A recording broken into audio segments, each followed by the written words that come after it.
Welcome back to Just Scrap Radio on BJPenn.com. I'm your host, Cole Shelton, episode 65. We got a good lineup ahead of UFC Vegas 47. First up, we're joined by one half of the main event and Jack Hermansson to preview his fight against Sean Strickland. Really good stuff with Jack. Really intriguing fight. Obviously, Jack knows he gets this fight down to the ground. He thinks he can submit Sean and get this fight over with in the first or second round to get done pretty early. And he thinks if he can get a big stoppage win and Brunson were to beat Cannonier and Adesanya beats Whitaker, it kind of sets him up for a next title shot because he doesn't think there would be much interest in Adesanya and Brunson running it back. But we're then going to be joined by Sam Alvey to preview his fight against Phil Hawes. He's supposed to fight Ian Heinisch. Heinisch had to pull due to an injury, and Phil Hawes stepped in. Really intriguing matchup. Obviously, Alvey's a main training partner of Sean Strickland, so he's really excited they get to share the card with one another. And this is a big fight for Alvey. Like hasn't won in I think it's 7 fights. He hasn't won a fight since June of 2018, a split decision Jean Vellante. Every single time he thought it was going to be it, but he has a draw mixed in there, but 6 losses. Like, it hasn't looked good for Sam Alvey. He knows this is do or die, but he thinks he can knock out Phil Hawes after seeing what Chris Curtis was able to do to him in that first round back in their last fight. We're then going to be joined by Steven Peterson and Julian Erosa back to back to preview their fight. This is fight night written all over it. Both Julian Rosa and Steven Peterson come to throw down.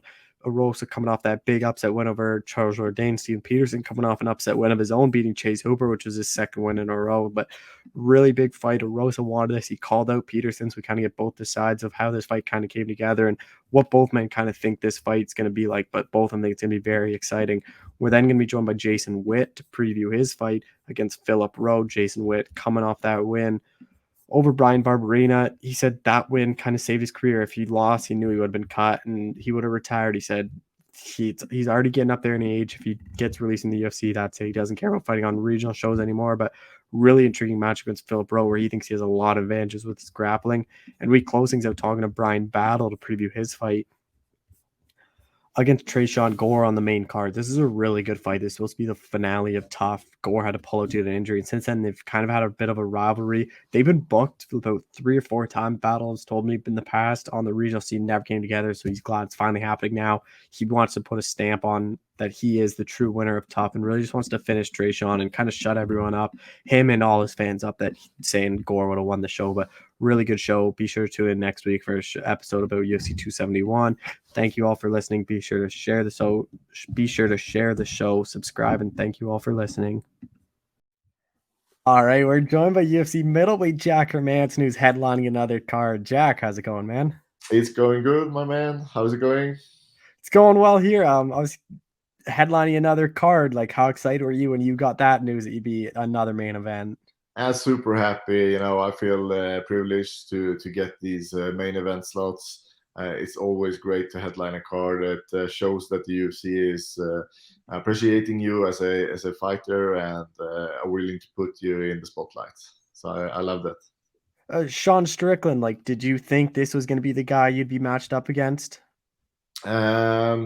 Yeah, I could see it coming. I was kind of when it didn't seem like I was gonna get anybody else ranked above me. I tried to get the Paulo Costa fight and so on, and then I was looking to other options. I heard that Sean was willing to fight me, and I was just like, yeah, let's do that fight. He has some wind in his back with a good win streak, and yeah, I think it's an exciting fight.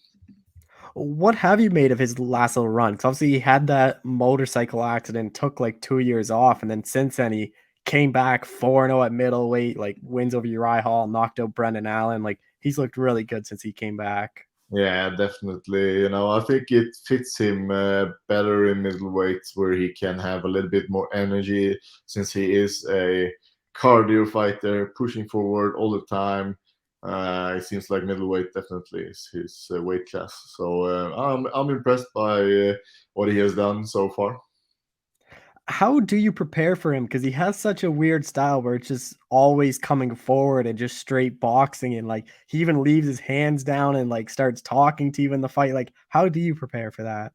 Yeah, we just try to do the similar things in the gym, having the guys mimic him a little bit and studying him, just preparing for what is coming, and the thing is with him is that you kind of get the same look in most of his fights. So I feel like you know what's coming, and that makes it easier to prepare for, even though he has a kind of unusual style.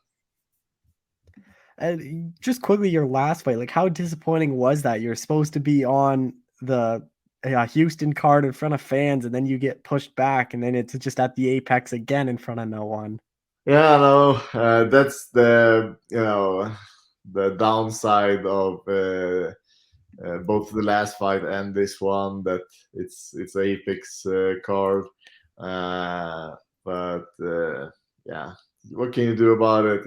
Somebody needs to fight there as well, and I'm sure that we'll be back to normal soon with all of the cars being with the crowd, hopefully. So I'm looking forward to that when it's time to be fighting in front of the fans again. Your grappling is obviously a big part of your game, but like how important will that be in this fight, especially just because Sean's known as a box and obviously wants to keep it standing? Yeah, definitely. It's always a big part of my game, and I'm always trying to incorporate it whenever it is possible. I think it's just, I think it's hard for people to prepare for it. I think everybody is kind of, getting shocked when I hit the ground with them, with how good I actually am on the ground. Especially when we have punches involved as well. And I think it's gonna be no different with Sean when he feels what I do have on the ground. Sean likes to be the one setting the pace and coming forward, but is that something like you think you can't let him get going? Because that's kind of seen when he's at his best, is when he's the one kind of leading the dance. Yeah, I don't want to get on my back foot in this one.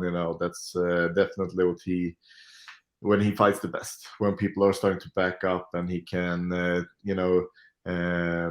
claim his space in the cage. So that's definitely an important part to stand your ground against him. With the trash talk, like, are you ready for that? Like, you kind of mentioned that you have other guys mimicking it, but it's gonna be weird. Like, you're in the middle of a fist fight and he just starts talking to you. Yeah, absolutely. You can try to prepare for that, but it's definitely it's probably gonna be awkward, and you just need to stay focused on your tasks, and not get caught up in that. But I'm ready for it. Your last fight, you showed a lot. Like, obviously, Edmund had a good first round, and you rallied. Like, do you think it could be like a very similar fight where Sean starts off really good and very aggressive, and you just kind of take over in that second and third round? Yeah, it could be, but I wasn't happy with the first round in my last fight, so I'm definitely looking forward to make adjustment in for this one. And I want to make it a clean, nice win for myself, and hopefully I don't have to work through adversity. Just go in there and dominate. That's my plan.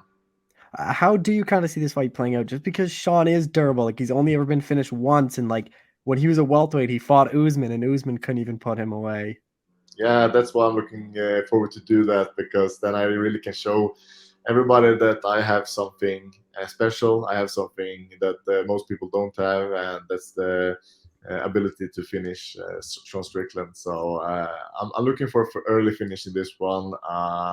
I don't want a long and grueling fight with Sean Strickland. It's going to be rough. So looking forward to an early finish.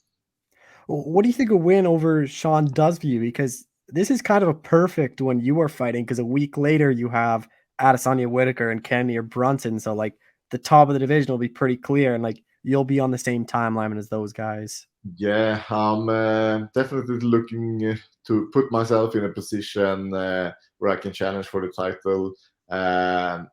Already we have Cannonier, who has already fought Whitaker. You have Bronson, he already fought Adesanya. So who knows, with a dominant win over Sean Strickland, I might just line up side by side with those guys. Best case scenario for you is Adesanya and Brunson win, because then maybe they don't want to do the rematch, and then you can slide in. Yep, definitely. or maybe Whitaker and Cannonier. They also recently fought. So And do you think though, like in that top 10, like I think Whitaker is like clearly the second best middleweight right now, but do you think outside of that, in that top 10, like you probably pose the biggest threat to Adesanya just with your ground game? Because the rest of them are all strikers, and I can't really see anyone outstriking Adesanya in a fight. yeah, definitely. I see myself as without a doubt the best grappler in this division, and that's also why I am the biggest threat to Adesanya. So I think I'm the person that's gonna dethrone him. What will that be like? Because although he already has a loss to Jan that was up 20 pounds, and like everyone kind of views him as unbeatable at middleweight. So if you're the one to do it, like that'd obviously be big. Yeah, that would be that would be big, and I really don't think that people will see it coming. As for now, maybe some people that has good insight, that has been training with me. They know how good I am and what I can do. And I think with a guy like Adesanya, I probably just need one takedown, and it's gonna be really hard for him to survive. Well, you kind of showed in the Gaslam fight, like with you can snatch up something very quick. Yeah, definitely. Even if I end up on the bottom, I'm always dangerous, and so it doesn't matter who we are in the division. If you are on the ground, you're in big trouble. Like, would you be opposed to having to do one more fight after this one? Or are you hoping it's this one then a title fight? Always hoping for that, of course. That's my dream, to fight for the title. But I'm ready to do the work, whatever it takes. And so yeah, we'll see what happens in this one and what the UFC thinks. But yeah, I'm ready. If title is next, I'm ready for that. If not, I'm gonna continue to work and to win until I reach that goal. But next fight, you got to tell the UFC to get you back in front of the fans. No more of the Apex. I agree, man. It's definitely time to get in front of a crowd again. Looking forward to that. Just a couple more things. Like I know you headed out to the States early, like you're already there. Like what was the reason for doing that? Just to adapt for the time difference, the climate, everything is a little bit different here. So you need that time to really feel good before the fight. It takes a week at least before you get into normal routines, and then you want another week to be as prepared as you can. So that's the reason for it. Is that something you do before every fight, or is that something you just started doing? No, basically before every fight, but it has been sometimes I've been traveling like 10 days before, but now I'm going for, especially in Vegas, it's 9 hours time different from home, so you need 2 weeks for sure. Just last thing I wanted to touch on was wrestling Hamzat Shemaev. That obviously got a lot of attention. Like, what was that like? Because he's supposed to be the welterweight, and he looked like he was a lot bigger than you. Yeah, he's a big dude, and I cut a few kilos down for that fight as well. But yeah, we are about the same size. So he's ridiculously strong for a welterweight. It was a cool experience to do a freestyle match. It was my first freestyle match ever. I have a Greco-Roman wrestling background, so it was a new experience. And even though it didn't go my way, it was fun to do something like that. And he was ready to go like right away. Like the people had even left like the ring, and he was already trying to take you down. Yeah, I wasn't ready for that. I was kind of surprised. As you mentioned, you're used that people are going out and then they say, ready, let's go. But yeah, it just started, and he's a fast starter as well, so it didn't play to my advantage. Have you guys trained together before? Like, because I know you guys are from the same region. Is that how it kind of got together? As you guys know each other? Yeah, we've been training a couple of times. Uh, yeah, he has been 2 weeks, I think, at our gym in Oslo. So yeah, we definitely knew of each other. What do you make of him? Because he seems like a special like talent. Like everyone already wants to see him fight for the belt, and he's like 3 or 4 fights in his UFC career. Yeah, he's a great fighter, and I think he definitely has the potential to win the gold. Definitely. What strikes me the most is just how insanely strong he is for a welterweight. It's really something special. So yeah, he's still young in his career, and he still needs some more challenges to prove himself. But potential wise, there's no doubt he definitely has the potential to be the champ. And maybe a wrestling rematch in the future. You can actually get the proper time to start. It's not right away. Yeah, or let's make it a grappling rematch. That's Yeah. where I excel. That's my game. 20 minutes submission only match, and it's gonna be a different story. Well, Jack, I appreciate the time. Thank you so much for doing this as always. Thank you so much. Thank you for having me. All right, we're joined by UFC middleweight Sam Alvey, who's back in action here pretty soon. Sam, how's it going, man? Doing wonderful, sir. Thank you for having me on. Yeah, I appreciate you always coming on. Like, you're supposed to fight Ian Heinisch, comes out, he's out, and then you get Phil Hawes. Like, I remember I was talking to you about it. Like, how much more excited are you now? Because Phil obviously has a much bigger name than what Ian is. Yeah, there's some hype behind him, which is nice. I was looking forward to a guy who's coming off a few losses in a row like Ian was, just because I'm coming off a few losses in a row. But you know what? There's a lot more hype and yeah, with Phil Hawes right now, and I'm looking forward to stepping in the cage and showing off a little bit. Just quickly before you get into your fight, I want to talk about your last fight. Like, what do you take away from that? It was a super close fight. Like, I thought you should have got your hand raised a lot. Like, a lot of your losses on the streak is, and then just all the fouls that occurred in that fight. Like, what do you kind of take away from it?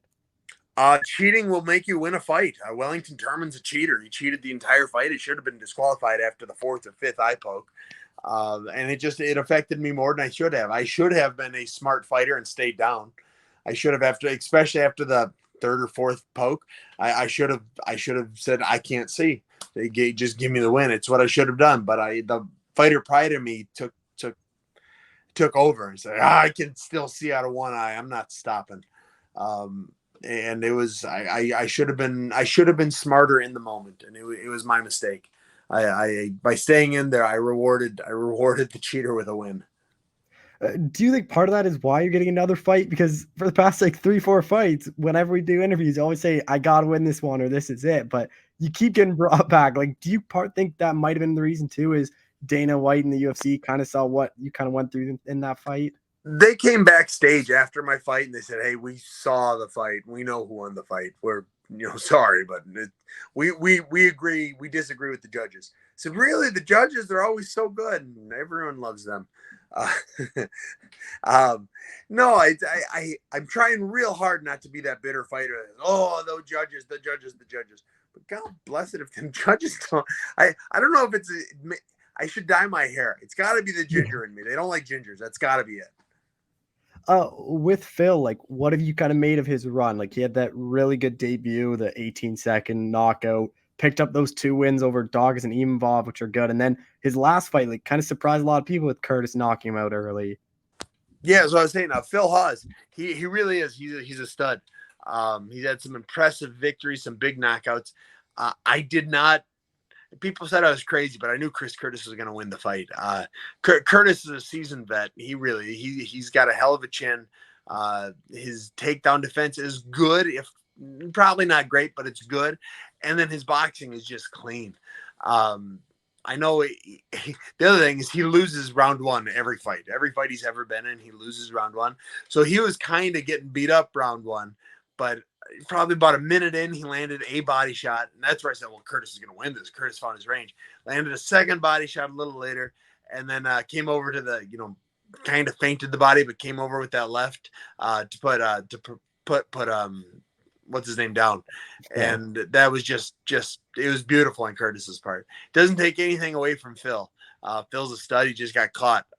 But he was looking good until he got caught. I was just trying to think, have you worked with Chris before? Because you've done stuff with Sean. Yeah, Curtis lived off me for like 4 or 5 years. I put him through. I put him through fighting college. So, how much have you talked to him about what he kind of saw in there? Or have you been able to even work with him? Curtis and I aren't on the greatest of terms right now. Congratulations to him. Proud of him. Really, really happy he won. But we haven't talked much in a minute. With Phil, like everyone knows his wrestling, like that's kind of his go-to. But lately, he's kind of been falling in love with his hands. Do you think, though, after getting knocked out, like he's gonna go back to that wrestling on you?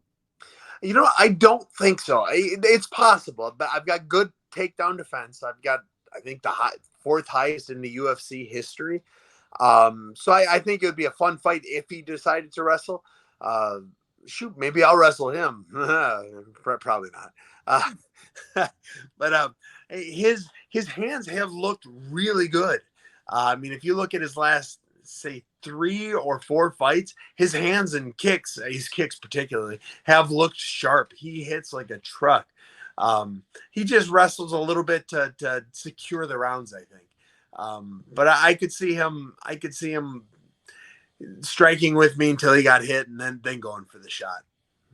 The knock on Phil, though, even throughout his UFC career, has been that he kind of slows down and he kind of gets tired. Is that something you've noticed too, looking into him?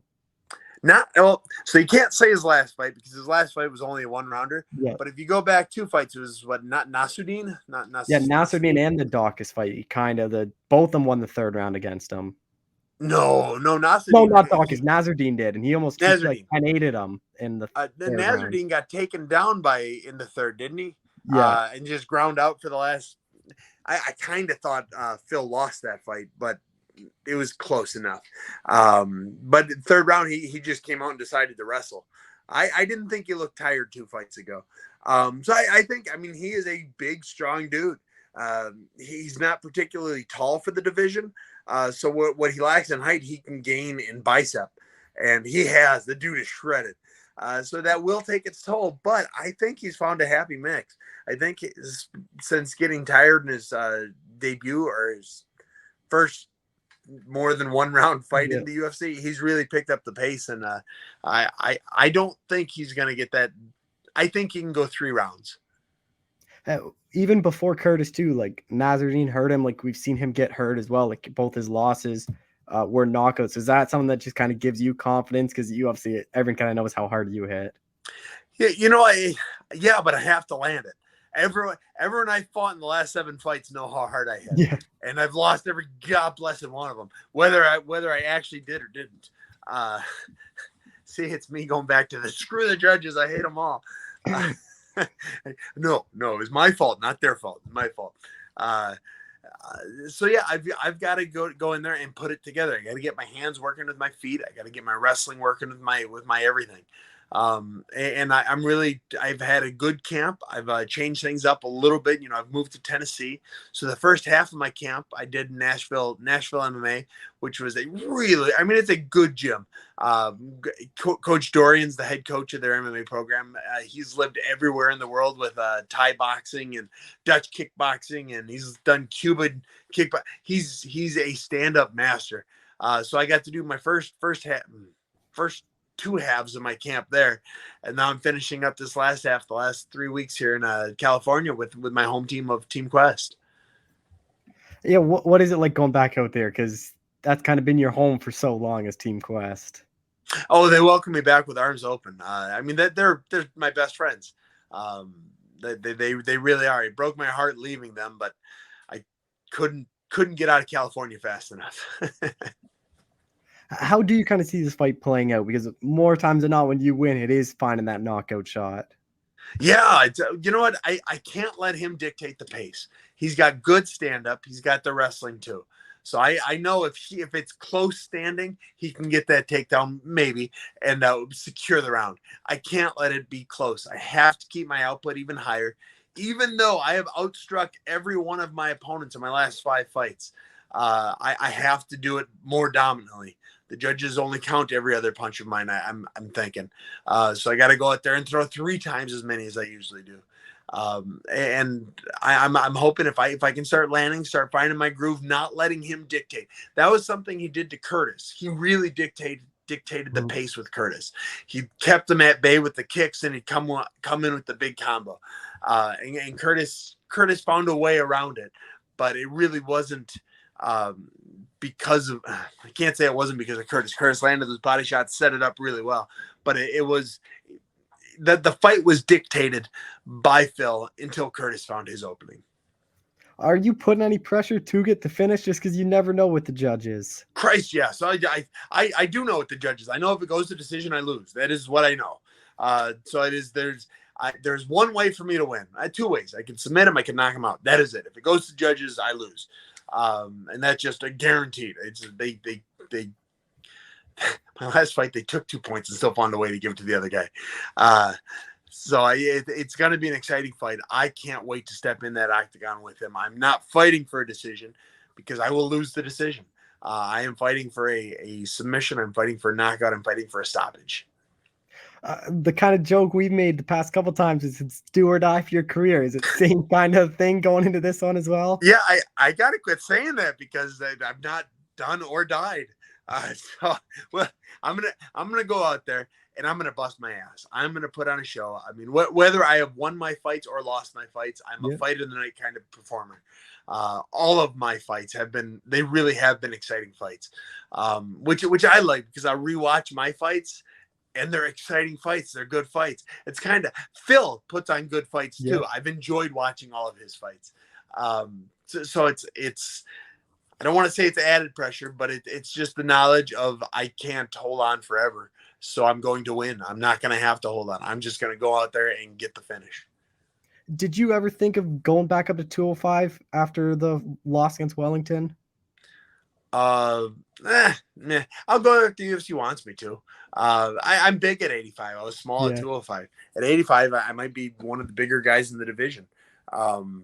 I mean, I still got about 30 pounds to lose in the next 2.5 weeks.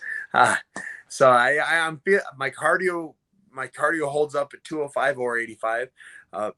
My strength holds up. It's just I hit particularly hard at 85 and only moderately hard at 205.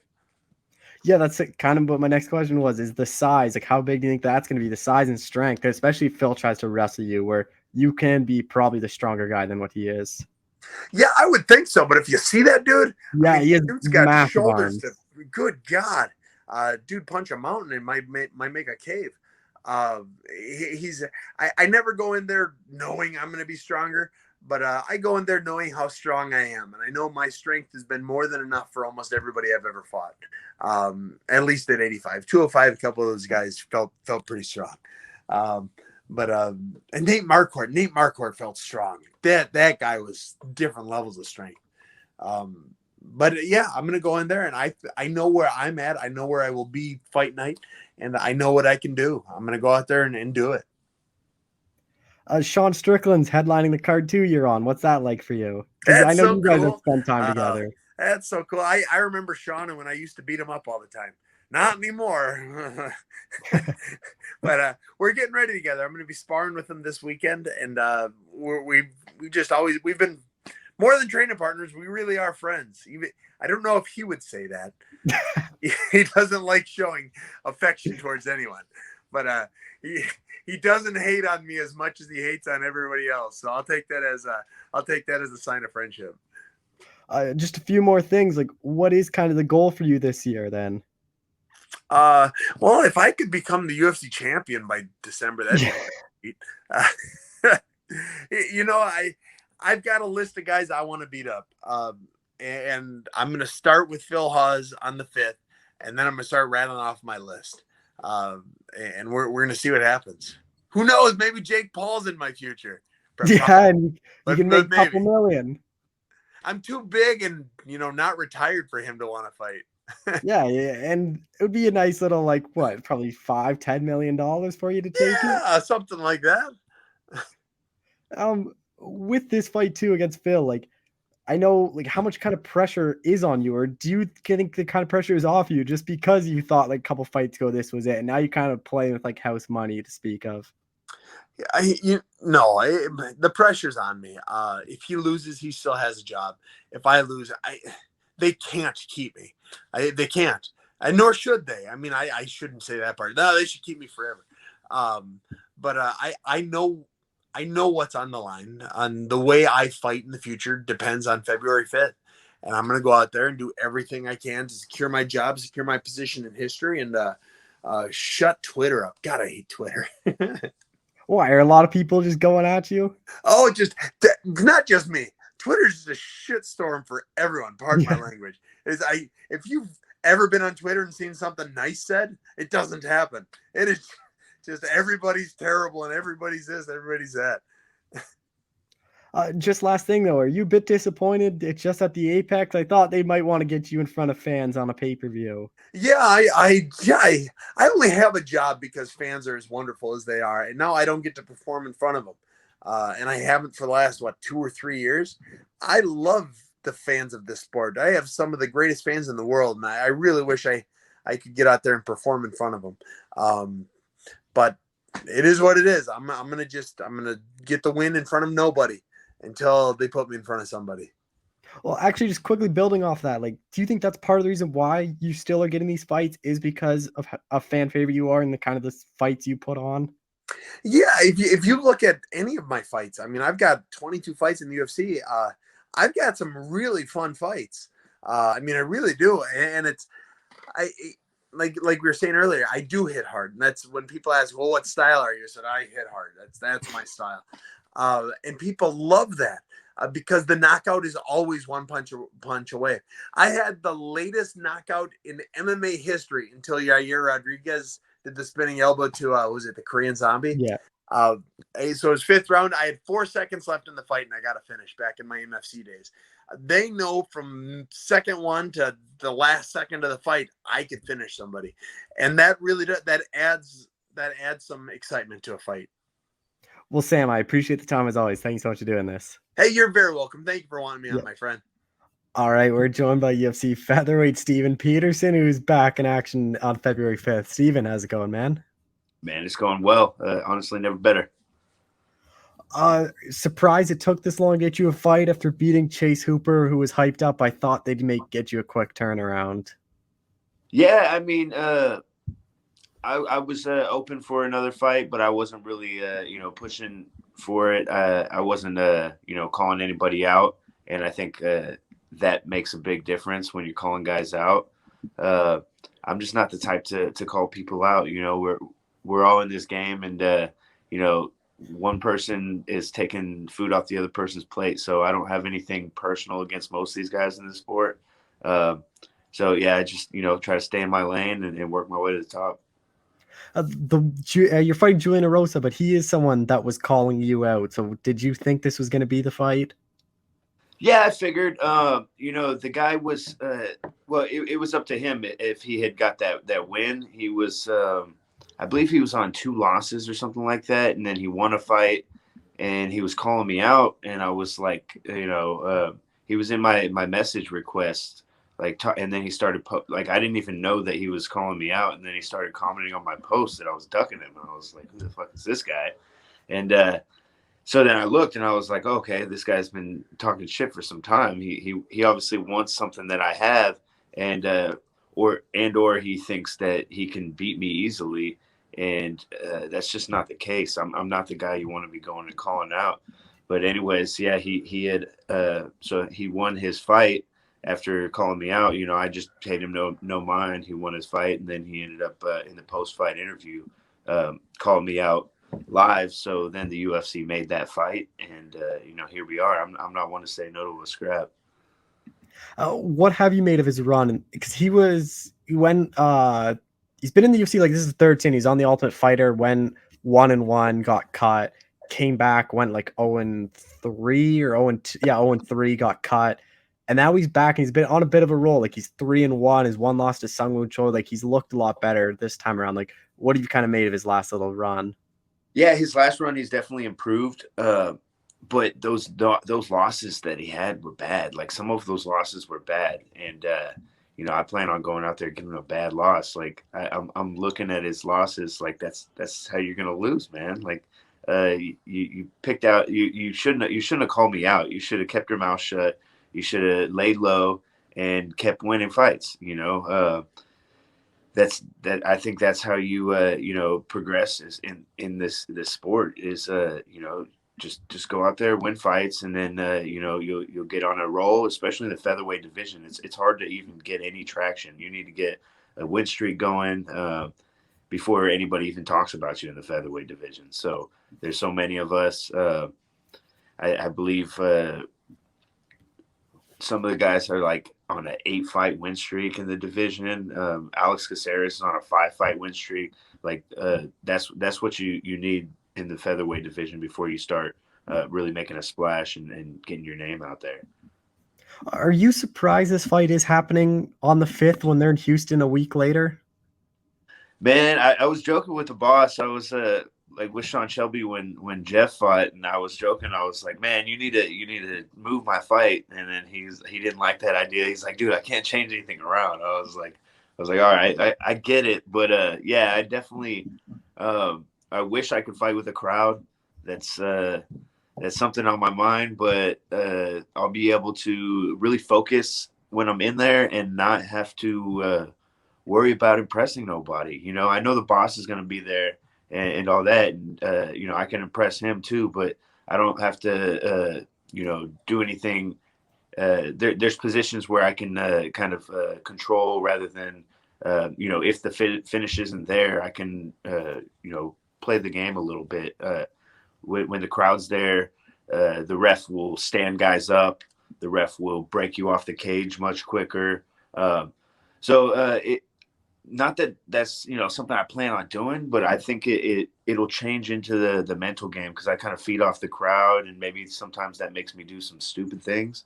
So maybe I'll be able to just go out there and have a clean victory. I mean, that's obviously the goal. I've done it plenty of times before. I just need to do that on the UFC level against Julian Erosa, who's 26-9. If I can go out there and knock him out in the first round, then okay, now we're talking top 20, start making a splash out there. This is the first time you're fighting at the Apex because you kind of missed all of 2020 with the injuries, but I know you've done cornering there. So like, do you think it's not going to be any different for you fighting in front of that limited crowd?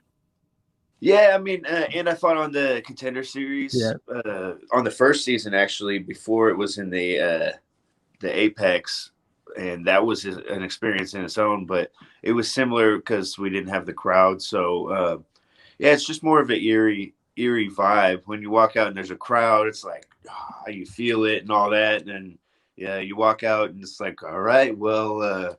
I know people are watching on TV, but there's nobody here, and it's an eerie feeling. You got to go out there and beat the crap out of this guy, and nobody's cheering. How do you think you match up against Julian? Because it seems like one that, on paper, it should be a fun fight, just because you guys are both strikers and both very kind of underrated grappling as well. Yeah, man, I think we match up really well. We both have a lot of experience, like. Almost 30 fights. He has over 30 fights. And we both put on a show. I mean, I'm not going to take anything from him. The guy goes out there and scraps. So I do as well every time. So I think it has a recipe for a barn burner. And you look at Arosa, like when he loses, it's normally by knockout. Like, is this a fight you think you can kind of get another highlight reel finish for you? Yeah, I don't want to give away the plan, but yeah, the plan is to go out there and knock him out. It's a fight, right? So, and his losses have been bad, and go out there and try and knock me out, man. Go out there and try and knock me out. I'm gonna come at you and try and knock you out. So it's gonna be a good fight. I know, obviously, last fight you missed weight. That's the first time you've done in the UFC. Like, I assume everything is on point for this one. Yeah, man. That lightning's not gonna strike twice. It was, what would I call it? I mistimed it. Joe Rogan was joking when he was saying that I'm a cynical character and I might have missed weight on purpose, but that was not the case. It was totally. Even that time, I was really lean going into that weight cut, and I just mistimed it really. So this time I'm going to make sure to cut it the night before and have no issues the morning of the weigh-ins. Which, like, even a lot of like the big fights, I have a lot of my friends come over, and like I don't even think, like, I try to explain to them how all the weight cuts go, and like I don't think a lot of people understand is like you guys have to drink at like a certain time or be in like a sauna at this certain weight at this certain time. Like it's to a like a T, and if like one thing goes wrong, it messes up your entire weight cut. Yeah, especially when you're cutting, say, 5 pounds the morning of the weigh-ins, which is normally routine. But if something goes wrong, then now you're panicking, and then once you start stressing, then now you're not sweating because you're stressing, and then you have to literally take a break. You have to have time to bring your heart rate down, bring your stress levels down before your body will even start sweating again. You got to keep into account you're already dehydrated at that point. So there's a lot of science that goes into it, and you can't afford for anything to go wrong if you're timing it with the clock like that. And I feel like that is the healthiest way to do it because you're not dehydrated for so long. But going forward, I'm gonna make sure that nothing can go wrong. You get your hand raised here. Like, where do you think that kind of puts you? Because on paper, it's 3 in a row, but I think a lot of people thought you beat Caceres. That'd be 4 in a row, and especially Caceres being ranked, like, and the role he's on, like, it only makes you look better. Yeah, it just makes sense to run that one back. And when would be a better time than when he's on a 5-fight win streak, or say he goes out and wins another one, 6-fight, and then I'll be on a 3-fight. My last loss was to him, and his last or in his first win of his win streak was against me. So it makes sense to run that back, and then that'll put us both in the top, 15. I think that's a good back pocket fight after I get this win. I'll definitely be looking for that. Barring any injuries, are you hoping to get like 2-3 fights in at least this year? Oh, no doubt, man. No doubt. I like to stay active. Last few years have been up and down, a little bit rocky, but I want to put together a win streak, and I want to stay active. I want to go, 3-0 in 2022. Is part of the goal though is to bug Sean Shelby? No more Apex, just be one and done at the Apex and on the crowds from now on. Yeah, I'm hoping that all this comes to an end, man. I'm hoping all this just goes away, and we get our live crowds. We're starting to get some live crowds in some of the red states, and that's what I'm hoping for more of. I'm hoping the UFC, has more live events, and we stop with the low key stuff. That's great for like Contender and for guys to work the way up, or maybe like black tie event or something real fancy at the Apex. Not just these regular knocking them out fight nights. It's just not as much of a draw. I enjoy watching the fights every weekend. Don't get me wrong, but for myself, as far as fighting, I like to draw a crowd. I bring a crowd with me, and wherever I fight, I'm going to have a couple hundred people there cheering for me, as long as it's here, Vegas, somewhere in the States. Well, the one good news is they're finally doing that fight night out in Columbus, so that's probably a good sign that it's not just pay-per-views, that they're bringing a fight night on the roads. Hopefully that's right. The first of back to normal and many. Yeah, back to normal, right? Let's get back to normal and get rid of all this bullshit. Who are kind of the main guys you're working with for this one? I assume it's always like usually the same. Like I know you work with Fernie a lot, Miles, like all those kind of guys. Yeah, man. Damon Jackson, Stephen Wynn, Fernie Garcia, Miles Johns, Elijah Johns. We got tons of amateur guys. Like I don't want to leave anybody out, so just stick with the regular ones. But we got tons of guys coming up out of Fortis, just ready to get their shine. So those guys, we got a few of them fighting on the LFA card. Elijah Johns, Miles' little brother, he's the co-main event on that card. So check out LFA on UFC Fight Pass this weekend. With Steven and Fernie, like obviously you're a big part of their camps. Like I'm pretty sure you cornered both of them for their Contender Series. Like, what was that like seeing them both get those contracts? Stephen Wynn has not got a contract yet, but he got passed up, which I don't understand why.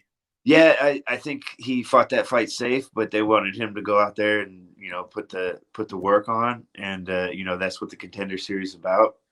So, I think, he's definitely the caliber, and it's only a matter of time before he gets there. But Fernie Garcia was like, that was incredible because that kid, he came to Fortis, and yeah, we have a lot of history, man, like as far as training partners and how he's grown, and I've cornered him for every fight that he's won. So we have a good streak going, and to watch him go out there and get that knockout was just incredible. Are you gonna be at the Houston fights, or is that a bit too far for you to I'll be go? there. I'll be there, man. No doubt about it. It's in my home state, and I got to go try one of those Bloody Marys that Mick was talking about. He was telling about these Bloody Marys somewhere in Houston. So I gotta go out there and show face and say what's up. It'll be perfect too. Week after the fight, you don't got to worry about any Exactly, weight. and You I can won't just have to hang feel out. guilty. Yeah, I won't have to feel guilty about having my nice Bloody Mary with all the. It has. I mean, there was like shrimp and bacon and bread and Oh, who knows just what was eat in that thing. everything, I was drink just like, what the everything. heck is in that Bloody Mary? So, yeah, looking forward to having my Bloody Mary with Mick in Houston. Well, Steven, I appreciate the time again. Thank you so much for doing this. Hey, it was my pleasure. Appreciate it, Cole. All right, we're joined by UFC featherweight Julian Erosa, who's got another fight booked here. Julian, how's it going, man? Oh, it's going fantastic. Thanks for having me on. Yeah, I remember even before and after Charles Jourdain, you mentioned Steven Peterson's a guy you want. So, like, how happy are you that this is the fight that's kind of came together? Well, yeah, right after the Jourdain fight, before the Jourdain fight, I was just looking for a fight after I got knocked out by Choi. I was just trying to set up a fight, like trying to find somebody that would be a good dance partner. And Peterson had called out Landwehr, but Landwehr was booked up, and I figured it'd be a good opportunity to reach out to him, Peterson, that is, and see if he'd be willing to take the fight. And I did it in a respectful way, and he just ignored me. And then I tried baiting him a few times on a couple of things by posting on some of his stories, but he didn't follow me, so I don't know if is even seeing any of that. And then I got the Jourdain fight short notice and took that, obviously. And then I said Peterson's name a couple more times, and I was just a little irritated that he had just completely ignored me. I mean, if he didn't want to fight for whatever reason, it's all good. I'm not a guy that's going to talk shit about that. Sometimes managers or coaches don't think it's good fight, so they don't give them the fight. And so, I wasn't going to say anything about it. If he just told me no, I wasn't going to, make a big deal about it. But the fact that he just ignored me was kind of annoying. And so, I kind of was calling him out a little bit more. And then my manager had called me and asked me to try to take a short notice fight against another kid that's fighting on the February card. God, I can't remember the kid's name. But after the Jourdain fight, my shin was kind of messed up because of wear and tear, and I couldn't take that short notice fight. So a couple of days after I said no to that one, he called me and said that Steven Peterson signed for February 5th, this was like 4 months prior to the fight. So it's been a long time coming, and I still have 4.5 weeks. So I'm just ready to get to February 5th and get the fight on. Was it Trezano? Because he was fighting like a month after you. Yep, Trezano. It was Trezano. He was supposed to fight Chaz Skelly. Yeah, that's right. And it got pulled, and they asked me to fight Trezano, and I was actually open to the idea, but I totally forgot because we were training. We were just kind of drilling in the morning, and I really wasn't thinking about my shin. And then I started riding my bike home, and I told my coach I would think about it, and told my manager I would think about it for like a couple hours. And when I'm riding my bike, I was like, man, I hadn't even thrown a kick. Like I hadn't even been, even grappling, touching my shin was pretty painful. So I had to let that heal up, and I just told him, it's just not the right time for me. Although I did like the fight, I'm game to fight really anybody, but thought it would have been a fun fight. But yeah, I had to pull out of that. But luckily, a few days later, I got the the Steven Peterson fight. Oh, with Peterson, like, how do you think you match up against him? I think I match up really well against Peterson, and that's because I think Peterson believes his strengths are his durability, his pace, and his cardio. But I would say that that's my strength as well. And also, on top of that, I think I'm a bit better in a lot of aspects of fighting, which doesn't really make a difference when it comes down to it. When you're scrapping somebody in a cage, technique starts to slip away a little bit, and so you got to have that durability, you got to have that toughness, and I think I bring that to the table as well as he does.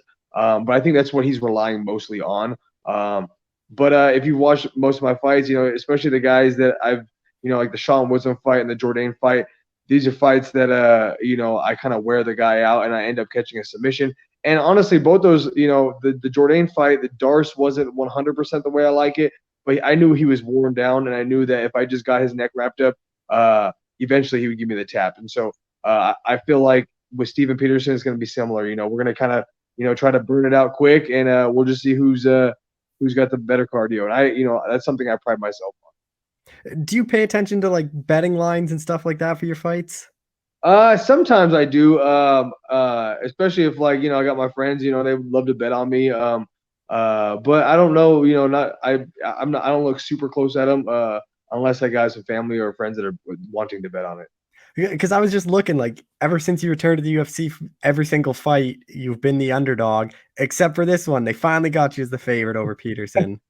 Yeah, I think with Peterson, I don't want to trash anybody, because I've had a rocky road in the UFC. I went 0-3 at one point, but the caliber of opponents that I had with those 3 fights that I lost in a row were all really good dudes, and most of them are doing pretty good. Like Julio Arce, Grant Dawson, and Devontae Smith. Those guys, the times that I lost to those guys, they were doing really well in the UFC, and even Grant Dawson's still killing it.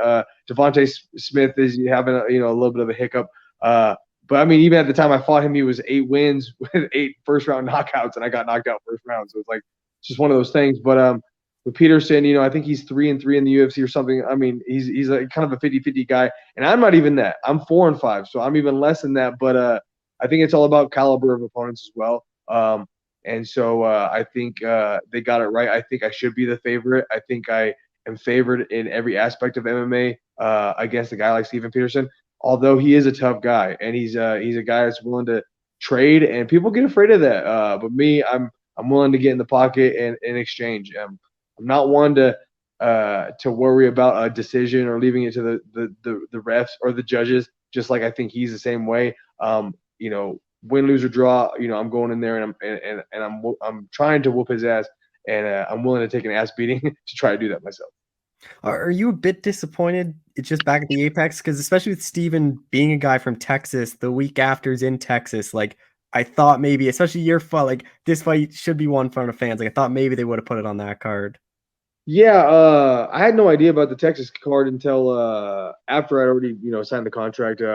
Casey O'Neill trains with us, and she's fighting on the Houston card the week after us. And she was she said that she was fighting on that card, and I was like, hold on, that's a week after us? And she's like, yeah. And I'm like, well, he's from there. I'm like, why don't they just have us fight over there? But I'm actually happy it's at the Apex, because I prefer that. It's been nice. The last 4 fights that I've had have all been at the Apex, and you get in there, and it's kind of like they just bring you in, you fight, you do your interviews, and you're out. And I'm at home watching the rest of the fight card on my couch. When previously it was like you had to be there for 12 hours sometimes. You had to stay there for the whole entire card. And I don't know if that's how they're doing it with the audience now, if it's still the same way as it used to be. But the Apex is nice, because even the Jourdain fight, it was I think maybe the whole thing was 3 hours for me to go in there, fight, get out, and be at home. So I really enjoyed that, because I don't after a fight, win, lose, or draw,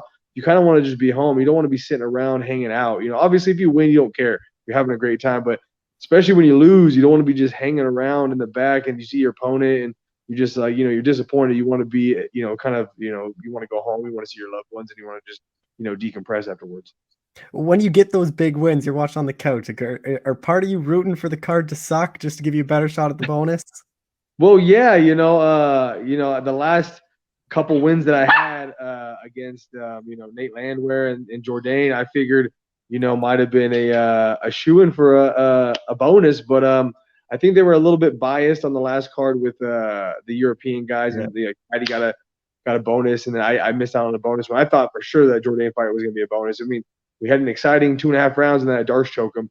and Darce's relatively rare in the UFC, and then the Nate Landwehr fight, a guy that doesn't really get finished. I go out there and I do a jumping knee, and they give a bonus to a guy who got a standing TKO when I did a flying knee. I mean, you don't really see many flying knees as well, so I was hoping to get bonuses on those ones, but it is what it is, and I was happy at those times just to get the win and keep my job at the UFC. With Steven, like, he's a very durable guy, like we talked about. Like, he's only ever been finished once, but like, you're a guy that somehow a lot of your fights, like, you just kind of find those finishes. Like, is this a fight you think though probably is going to go the distance just because he is a pretty durable guy? It could be. It could be one of those things where it happens like that. But I'm always pushing for a finish. I'm not thinking about winning the first round, winning the second round, winning the third round. Just like the last fight with Jourdain, someone was asking me about it. They're like, "Oh yeah, it could have been 1-1 going into the third. Like, how'd you feel about like who would won which round and if you were gonna try to win that third round?" And I was like, man, I wasn't even thinking about the decision. I wasn't thinking about trying to wrap up the third round. I was thinking about finishing the whole time. From when the first bell rings all the way up until the fight's over, I'm thinking finish. I think you just see so many bad decisions in MMA sometimes, and it's just like I don't want to risk half my paycheck and my job on 3 other people. And obviously, once you get to a certain level, there's people that are just too tough to finish. But I think Peterson's a guy that can be finished, and I think if I don't finish him, I'll be able to dominate enough to win a decision if it does go there. But I'm never thinking that. That Jourdain fight, I remember our interview because you were saying like, "Oh, I could just wrestle this guy for 15 minutes," and I posted that, and so many like the bettors that bet on MMA got so mad at you. They were like, "Oh, I bet like this to go under a round. Like, he can't be wrestling this guy." But you're wrestling. Like, do you think it is underrated? Because even like, I don't think Jourdain kind of expected you to be able to do that on the ground as well. Yeah, I mean, I'm 26-9, so I got 35 professional fights. And if you look at most of my, if you look at, all my fights, I hardly ever shoot takedowns, and I'm not really pushing for it. Usually, I want to stand in exchange, and if those wrestling and grappling exchanges happen, I'm okay with it. I just don't do it very often. I think people think of me as more of a striker, but I have really good jiu-jitsu and decent wrestling, especially with a guy like Jourdain was perfect because he was a decent striker, but I was bigger, stronger, and I felt like my grappling was a bit better than his. I'm seasoned as well. He's 25 or 26. I was 32, so it's like I just figured just the amount of experience that I had, I would be able to take him down at any given point, and secure a sub like I did. But I think it's just one of those things, I just 95% of my footage is on the feet, so people don't expect it. You get your hand raised over Steven. Like, what do you think that does for you in the division? Because that'd be what, 4-1 since come back to the UFC, like, and then 2-fight winning streak. Like, you'd be on quite a bit of a roll. Yeah, obviously I got I focus 100% on Steven Peterson February 5th, and that's my number one goal. But I think Peterson is a guy that maybe I should have gotten earlier on. I think he just, skill wise and, his abilities and kind of where he stacks up with everybody. I think, I had to fight some of the best guys, like some of the, Julio Arce has a win over Dan Ige. That guy, I had to take him on short notice. Grant Dawson, I fought, and that guy moved to 55 and is still winning. I think he's undefeated or in the UFC. And then, Devontae Smith, I took on short notice. I think Steven Peterson would have been a better situation for me earlier on. So I think a win over him is just more of like clarifying that I deserve to be in the UFC versus moving me up in it. I think some of the guys I've already beaten are better than Steven Peterson or just higher ranked or like Jourdain. I think he's just had more hype around him. Like you said, I was an underdog all my last fights except for this one. So I think it's just going to solidify my spot in the UFC versus moving me up. I know you're a guy that you kind of like being active. So but now that you're kind of stringing together wins, like, have your management kind of said, like, let's slow this down, try to get some of these bigger fights, or you just fully in on, like, just get me in as quick as possible? Yeah, no, like, honestly, I was a bit upset about this fight because I knew about it 4 months prior to the fight. So, so right now I've known about it for almost 3 months. But like I said, I was going to try to fight that Mike Trezano. I was willing to take that fight, and then it just totally spaced my mind because I'd been training. I just been kind of easy on my shin, and then I realized I was like, man, there's no way I take this fight. I hadn't sparred. I hadn't done anything, too aggressive in the training room because I was letting my shin heal up. And so I was willing to take that. I think it was like, I don't know, like a week and a half after I fought Jordan. I think he had offered it to me or whatever, or maybe a couple of weeks after, or whatever it was. But I was willing to fight. I wanted to fight, and then I heard I got Steven Peterson, and I was super happy with the opponent. I just was hoping it would be a little bit earlier, but I think the UFC's been just booking out so far that it's hard to get a fight quick notice unless it's short. So unless you want to do a short notice fight, I don't think you're going to get anything under a month or two. Just last thing, like, what is kind of this perfect year like for you? You get to start out fairly early in February. Like, what have you kind of laid out what this year like professionally is like for you? Man, I always just think about the what I have ahead, and that's Steven Peterson. So I'm just focused 100% on winning this fight. But obviously, just want to fight as much as I possibly can, and be able to pick opponents. Well, not necessarily pick opponents, but get good opponents for my skill set, and be able to fight as much as I can this year without getting injured. I'm 32 years old and been lucky enough now that I haven't had a serious injury. So I'm just hoping to stay healthy throughout 2022 and get as many fights as possible, and obviously as many wins as possible. Well, Julian, I appreciate the time. Thanks so much for doing this. Yeah, no worries, man. Thank you so much. Back in action here pretty soon. Jason, how's it going, man? It's going well, man. How you doing? I'm doing well. Obviously, another fight. Like, are you surprised it took this long to get one, or is this kind of the right time frame for you? Yeah, so the fight was supposed to be scheduled November 13th of 2021. So we were supposed to fight then. I don't know if he broke his hand or what his issue was, but that's on him. They rescheduled the fight for February 5th, and it worked out honestly better. I was really hoping for the November 13th fight just because that gives me a chance to kind of enjoy the holidays a little bit more. I don't got to worry about stuff. I can enjoy New Year's. I can enjoy Christmas with my family, stuff like that, which I did. But February makes perfect time. Just gave me a little more time to get prepared for a full row. And I think the advantage is it's at his disadvantage, giving me more time to prepare for him. Like, I think I'm a decent striker. I'm not a great boxer. I'm good at all around. But I think I can catch up with his striking. I don't think he can catch up with my wrestling and grappling by the time those couple months come around. I think it's at my advantage to put the fight longer, honestly. Were you ever like asking UFC to maybe get a different opponent for November, or were you just fine with it getting moved to February then? Phil Rowe was really the guy we were wanting. The night that I fought, we were sitting in the hot tub and talking to him, and we're like, that's the fight we want after this. Like, that's just a great matchup for us, and we just saw that as a huge advantage. And that's really just what we wanted, and that's the way it came about. If it took a couple more months, that's fine. All you're doing is giving me time to get better. And with Rowe, like, obviously everyone kind of knows about his size. Like, he's a long, rangy guy. Like, he's gonna have like 9 or 10 inches on you. So, like, how are you dealing with that in training camp? Like, who are kind of the guys you're working with?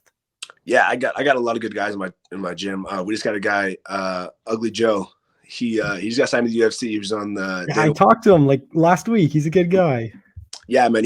I've been going with him rounds and rounds and rounds, and honestly, it's frustrating as shit because that dude's good. He really is. But what's Phil Rowe? I think like 6'3", and I'm 5'10", something like that. Which the funny thing is, they're all the same height on their back. You know what I mean? Like, you can be 6'3" when you're on the ground. We're the same height. Like, I don't give a shit how tall you are, how hard you hit, how long your reach is. But when you're on your back and you get your face punched in, your range and shit don't mean nothing. I have a good way of, like, I don't want to call it teleporting, but like, I can cover range really, really quickly. I'm very athletic. I'm very explosive. And that's something I really use to my advantage in fights, and it's something I definitely worked into my game in the past recent years, is my athleticism. I think I cover range, and my shots a little bit faster than most people think they are, or think it is. If you look at the Barberena fight, I covered distance and range really, really well. Grant, he's not Phil Rowe, he's not that tall, but with his experience level of going against good grapplers and going against top 5 guys, I mean, I think I surprised him with how well my grappling was, how well my shots and timing was. I think that's a huge difference in this game.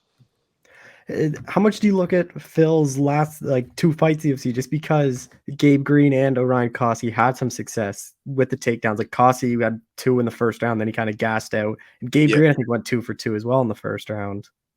Yeah, and that's we've watched the Gabe Green fight quite a bit. And I think I'm a better fighter than Gabe Green all around. I think he has some of the similar attributes that I have, but I think that I do everything just better than he does. You know what I mean? The mistakes he made in the fight, I don't make. And I think that's kind of what we're kind of hoping on, and just walking Phil to the cage, backing him up, and then putting him in the cage, taking him down, and just kind of beating him up. And it's not going to be that easy. He has good. I feel like he's going to have that good. Like he's not going to be strong, but he's going to have that stupid long leverage that just annoys the shit out of you. Like you're not strong, but like James Krause is a perfect example of that. Like that dude's doesn't lift weights. He lifts people. But like when you get a hold of him, you're like, why are you just so weirdly strong? But you're not. Like, you know what I mean? There's a weightlifting strong and there's a grappling strong. And James Krause is one of the people that's been put in like a lot of grappling rounds. And I think Phil Rose kind of be one of those people who's just kind of leverage strong, but that doesn't last forever either. You know what I mean? Like I think my pressure and my grappling is just gonna kind of overtake his leverage and his length. You're obviously fighting at the apex. Like, how big an advantage is that to you? Because that's a lot less room for him to kind of move around, and your back gets close to the octagon side really quick. Yeah, I fought there 4 times now, and I love it. I think it's a huge advantage to have a lot of coaches. Like if you watch the Cole Williams fight, his coaches didn't know what to say. They didn't know what to do. Like you're sitting right there, you know what to say. I got James Krause in my corner, who's the best corner man. Like if you've never seen him fight or never watched him corner a fight, you're missing out on one aspect of the game that most people don't get. We get that every day in the gym. You know what I mean? So to have that at the apex, to have James Krause in your corner, to have Jason High in your corner, Julian Marquez, anybody of those nature, you know what I mean? To have them in the corner kind of giving you guidance of what to do and emulate our game plan into that, I think closing that distance will be a lot easier. I think he backs up quite a bit.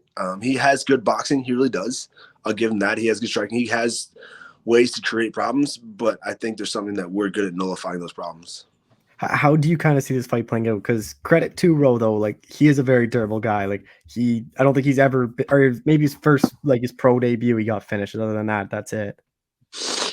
Yeah, I see it as just kind of, I don't want to say like the last fight that I fought Barberina, because that son of a bitch came back in the 3rd round like he was wanting to win that fight. But I just see kind of just grinding him down and breaking him. I don't think he's going to have as good grappling, as good standing up as Barberina did. But just knowing that when I get a hold of you, it's a little bit different in that I can hold you down and kind of just beat you up. And I think that'll wear over time. Just a couple more things with this fight too, like, or just kind of about your last one. Do you think that kind of got rid of the narrative that like you couldn't take a punch? Because I'm sure you've probably seen that after the Semmelsberger. They're like, oh, you just got to hit him once and he goes down. Like, there's people that take those Barberina shots and get put out cold. You kind of just kept walking through them. Yeah, those people say that shit can suck a dick. I don't give a shit. Yeah. But in their defense, they're 100% right. But they don't understand. Like I think a lot of this, like if you look at when I after I fought Semmelsberger, I went to the institute and got like tests run and like, like, hey man, you need to do this better, you need to do this better. And if you look at the last fight with Barberina, I got more sleep. My weight cut was way better. I cut way less weight. It was way easier. I did it in a third of the sessions that I had. And I think when I lost the Semmelsberger fight, that's more of dehydration, my brain not getting enough water to rehydrate, my body wasn't running correctly. I'm not making any excuses. But that's what happened. And then you look at me against Barberina, who hits way harder than anybody else that I've ever fought before. And I took some big ass shots. But I think that has to do with the weight cut. That has to do with like dehydration. Your brain doesn't have enough liquids to come back to normal. But yeah, to people who say that you can hit me once and I fall over, you're absolutely fucking incorrect, because I took some shots in that and I just kept coming. So that should take away any inclination of that being a fact. I think it was after the Cole Williams fight when I talked to you, and you said maybe lightweight. Is that like 100% out of the picture now, where you're just fully focused on welterweight?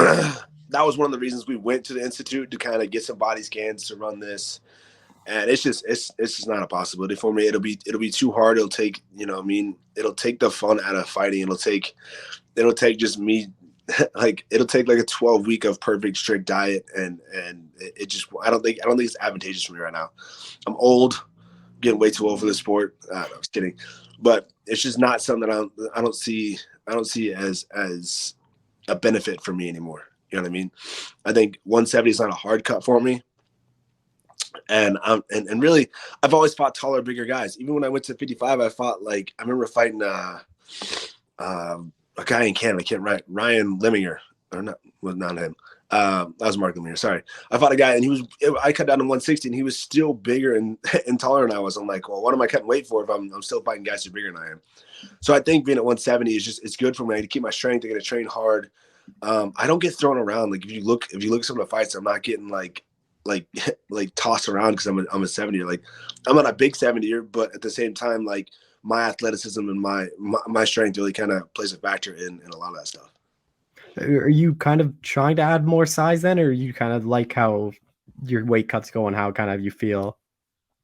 Yeah, so I've always I started lifting weights before I even started fighting, and that was something I love doing. So that's something I'll do for the rest of my life. I love lifting weights. Now I'm trying to put on size, just trying to keep my conditioning. I think a lot of what I'm doing right now is more grappling based and getting skill based. Like I'm strong as shit. There's no doubt about that. My conditioning is good, but it's just I work more on my skill and getting drills in and working harder on what I need to go inside the octagon. You get your hand raised here. Like, where do you think that kind of puts you? Because that'd be 2 straight wins, and like Barberina and Philip Rowe are kind of like they're notable names.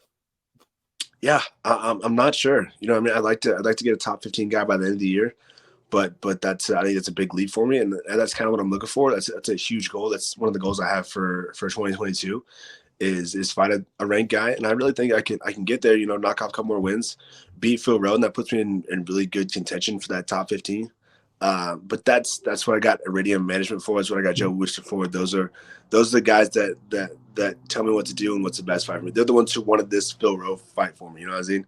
I'm looking for I think I called out Max Griffin just because I think he has an exciting style and an exciting fight. They're like, we don't want this to be like stupid hard. We don't want you to be fighting fucking top 5 guys for $13,000 or some shit like that. You know what I mean? So I let them really just kind of dictate what I need to do, and I believe that they'll get me where I need to be. This is your 5th UFC fight, and almost contracts run 4 fights. Was this already a new deal, or was literally your last fight part of your new deal?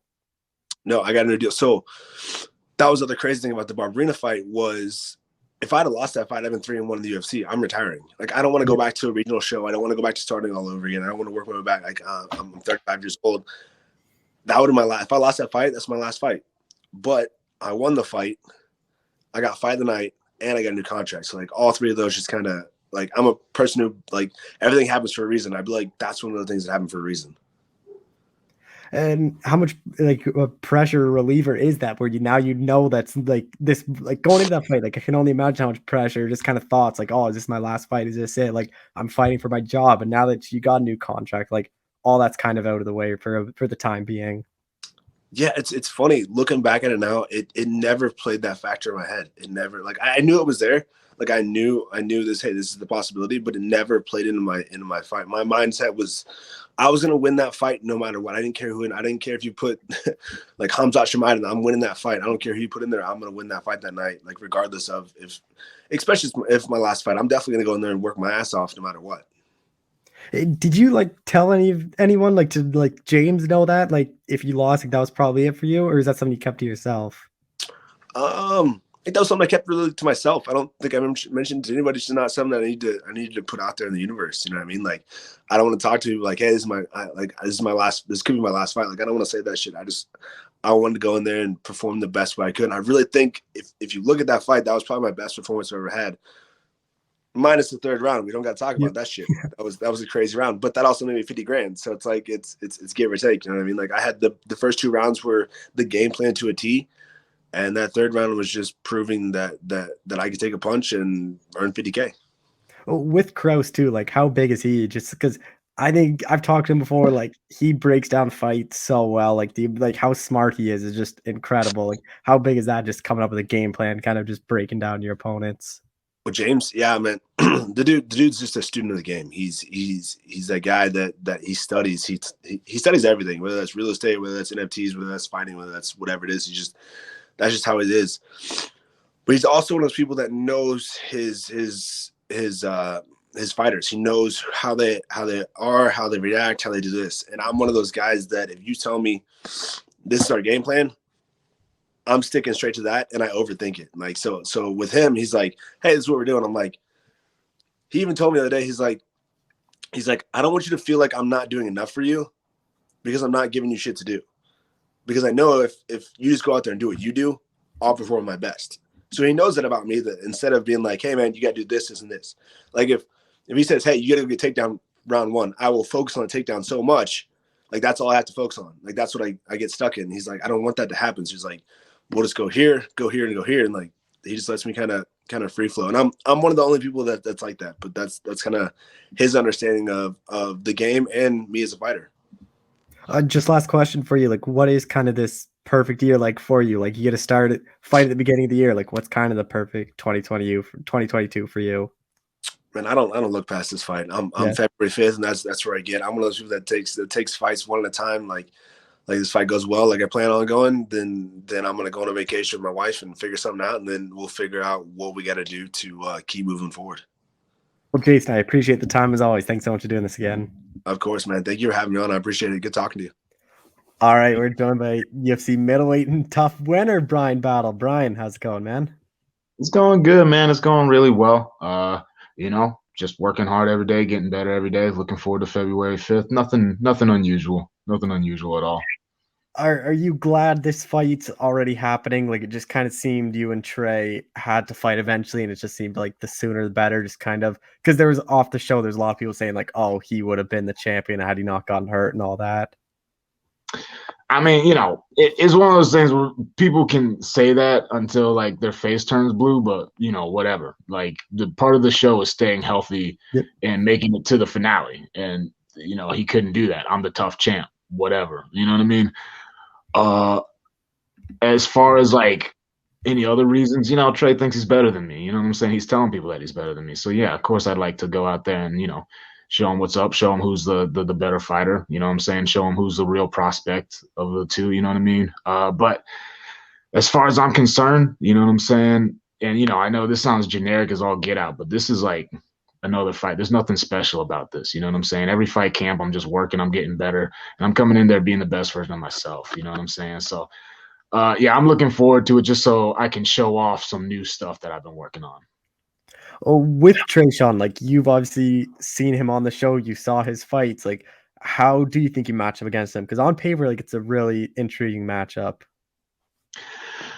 Trayshawn, let's get the obvious out of the way. You know what I'm saying? He's incredibly fast and athletic. You know what I'm saying? His boxing is really sharp. You know what I mean? And he's someone where, you can't be cute when you're fighting Trey. You know what I'm saying? If you try to be cute when you're fighting Trey, you're going to get hit with something you didn't see coming, and you're going to end up on your butt, and you're going to look stupid. You know what I mean? But, if you go back and watch his fights, he wasn't really pressed a whole lot. You know what I'm saying? He wasn't really ever challenged and pressured. He kind of got to do whatever he wanted the whole fight. And it's going to be fun to see what he's going to do when someone stays in his face and, someone's actually throwing back and someone's not afraid of, a little speed and explosion. You know what I'm saying? People make a big deal of that, but, I see that stuff all the time in the gym. You know what I'm saying? I train with fast guys. I train with explosive guys. It's nothing new. You know what I'm saying?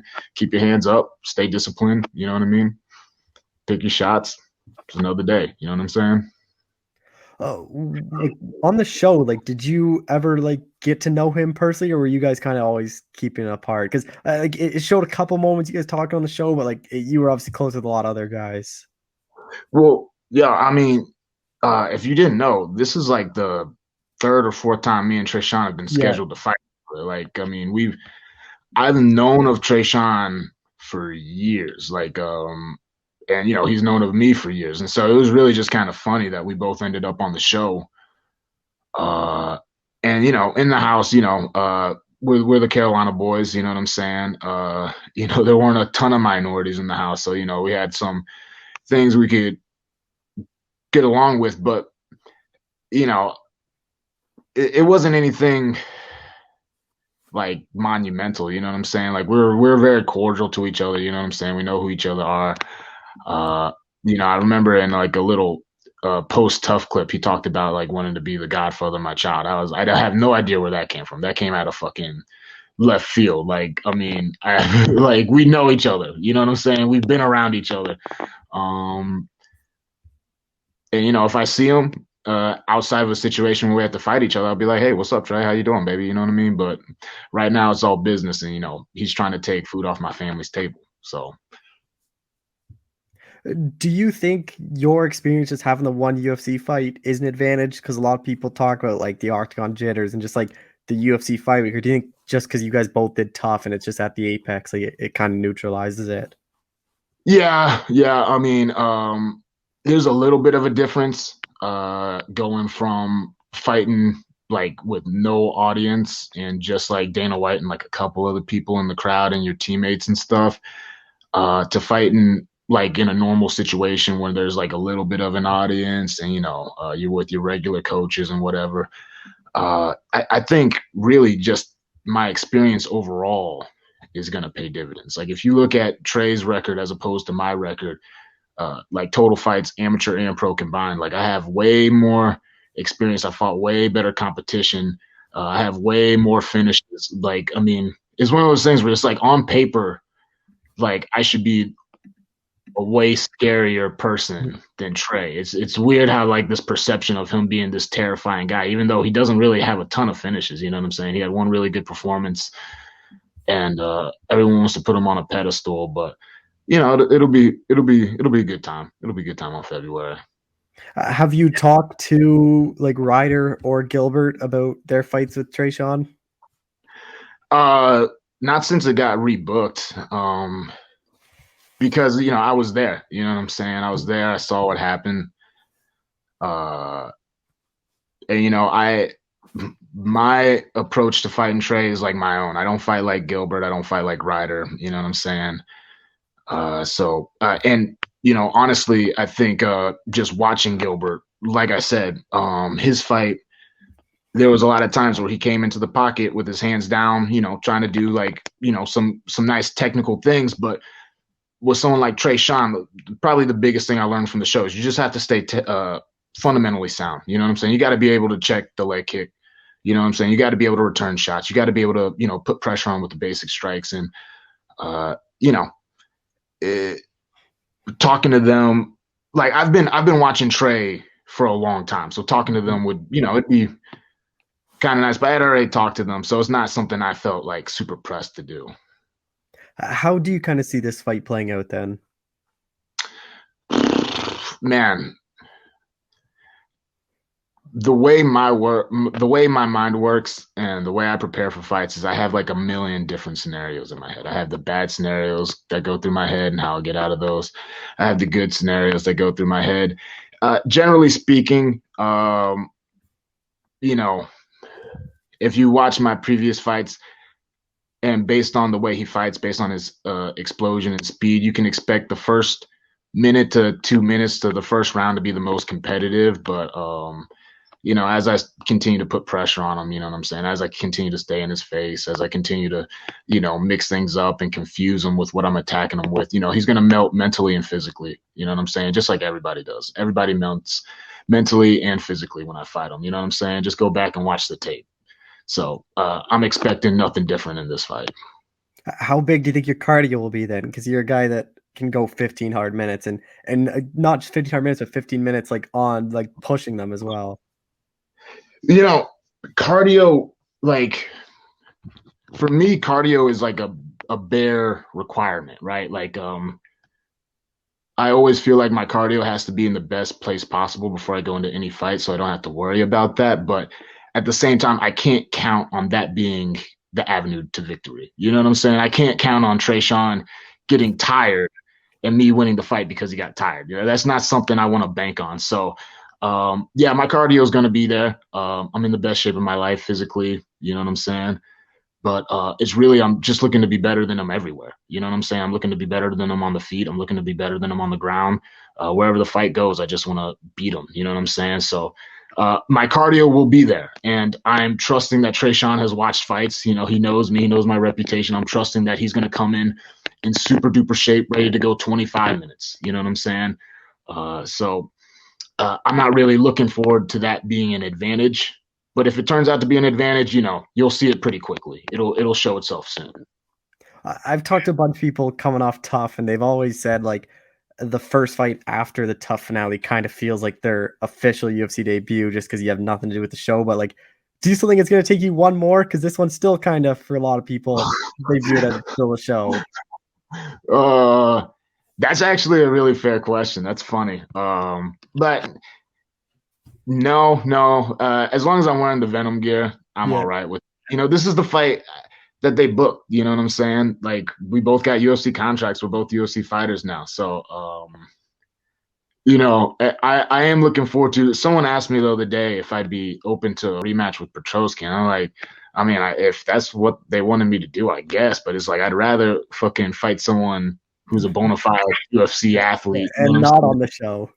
And not on the show. Someone that I haven't fought already. You know what I mean?